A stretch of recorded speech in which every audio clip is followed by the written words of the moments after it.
Wow, I had such a great off-air conversation with this woman. I feel like I could sit down and have coffee with her and we'd be talking forever. They'd throw us out of the coffee shop, and you'll feel that way too. And her books will pull you in. Terri Cutshall joins us here on Author's Corner with me, Kate Delaney, on America Tonight. And we're going to talk about Fall Into Me and her writing and where it's headed and all those great things. So, Terri, thanks for coming on. Thank you, Kate. I appreciate being here. what what has it been like writing for you, to tackle a novel and to say, oh, I have a story, it's rattling around in my head, I have some ideas, I have some other ideas with other books, all that kind of stuff. What's that been like for you? I have to say it's been an amazing journey. I started out just wanting to write a story, never have any intention of publishing it. It was just I wanted to get it out. I do a lot of journaling. It helps organize my thoughts, that kind of thing. Um, and the process itself has been amazing because you hear that term, I was today years old when I learned something, and this whole process of writing and editing and going back and redoing things has been like just such a great experience for me, that failure can be so fantastic, and I never thought that before. I worked with a phenomenal editor who was just from the very beginning um, very patient. I'll say very, very patient with me. And it has been just a great learning process the whole time. So I can't be more pleased with the whole process and the journey that I've been on. And you come up with this character, Audrey Maddox, and not happy with her love life. You talk about these best friends, you talk about an unforgettable night, you talk about an incredible scene when you think of Colorado mountains and a resort. So you take us right to that resort. How did the story come about? Tell us about the plot. Mhm. I enjoy exploring flawed characters. So I write sapphic romance. I love LGBTQ main characters. And in this One Night to Forever, usually for me, the motivation is a scene or a character will pop into mind, and then I just go with it. So this is exactly what happened. I had a scene of, like a bar or a club of some type, one night stand to forever. And I enjoy exploring those characters that we've got fears and insecurities. It's real for me. It's real life. And it's about, I like to say I like to set up main characters as women who find their superpower. And what I mean by that is just they somehow conquer and challenge their fears and insecurities. And for me, Audrey comes from a foster situation. She can't find kind of her family, her people, until much later in life. She's got two best friends that they go on vacations together, they do everything together, and that's who she calls her family. But she has a horrible history with relationships. And so she enters the picture here with an ex-fiancé now who was cheating on her, and she's just fed up with any kind of relationship. She decides to go on vacation with her two best friends. I love to pull in the relationships and how close her friends are to her. And then they go into the ski resort. They have this great vacation. She meets Liv, who works there. Liv is divorced. She also wants nothing but casual relationships, and everything's fantastic until feelings enter the picture. And so then I wanted to explore that a little bit more too, and really take two characters who are either emotionally detached or they've got their own fears and insecurities that they have to work through, and seeing that blossom into them finding that courage to say, I'm over this, I'm over my insecurities, and be able to open themselves up to relationships and to let love in. And I love that. I love the honeymoon phase. I love trying to pull that in and capture it on paper. And that's what I've tried to do with the two books that I've written so far. And So no, I'm yeah, so sorry. go ahead. So follow along those lines.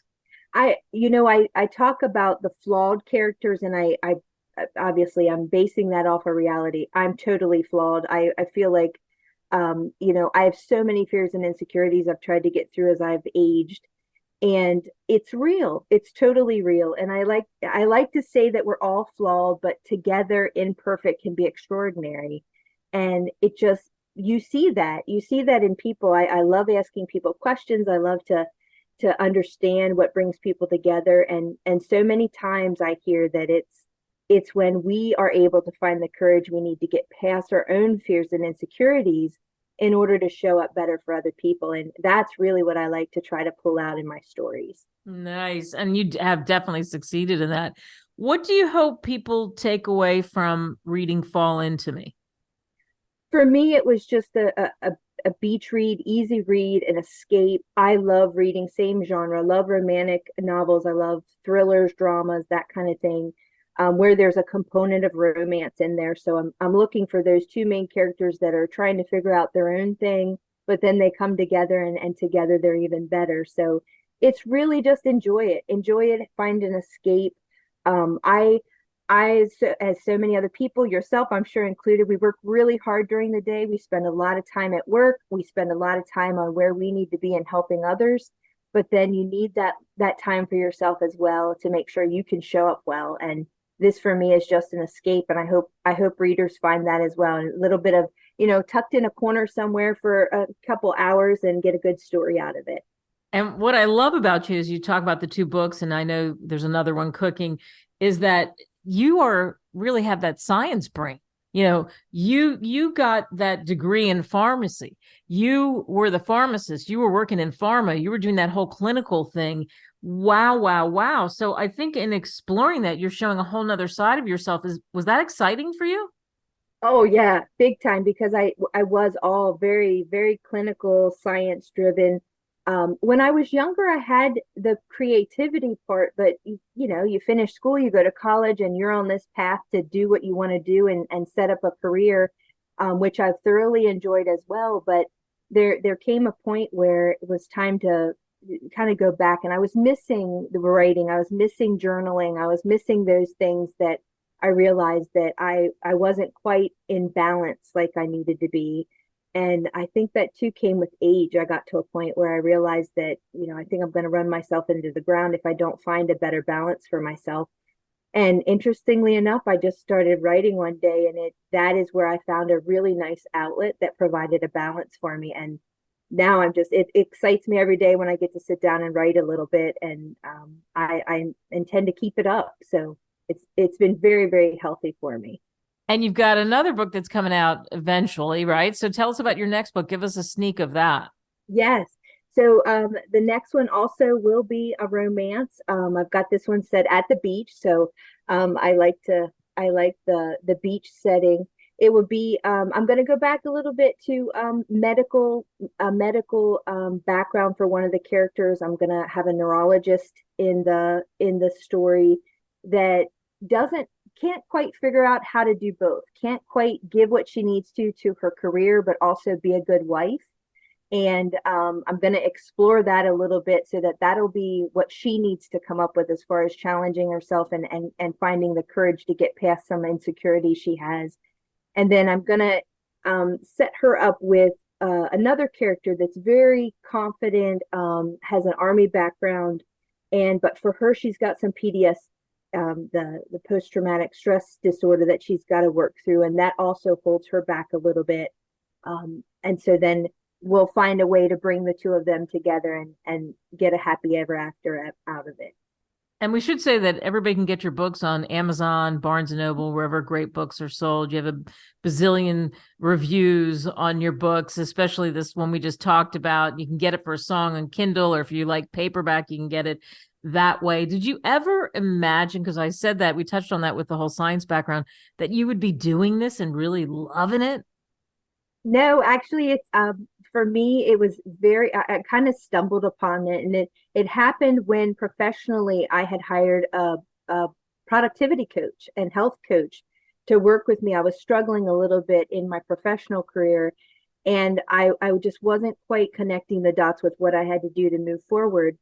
And she also was helping me in my personal life. And one afternoon we had a conversation, and she said, I told her, I said, well, I enjoy writing. I'm trying to write a book. And she goes, oh my goodness, you're writing a book? And I said, well, I'm trying.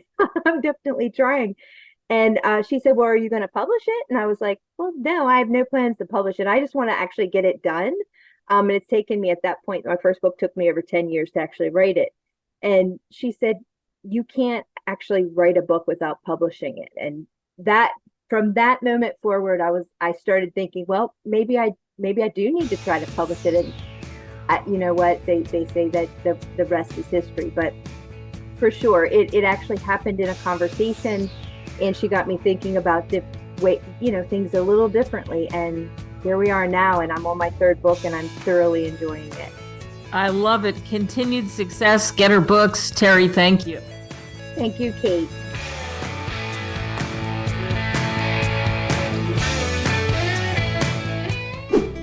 Visit www.greatwritersmedia.com. Email us at info@greatwritersmedia.com. Call us at 877-600-5469. Subscribe now.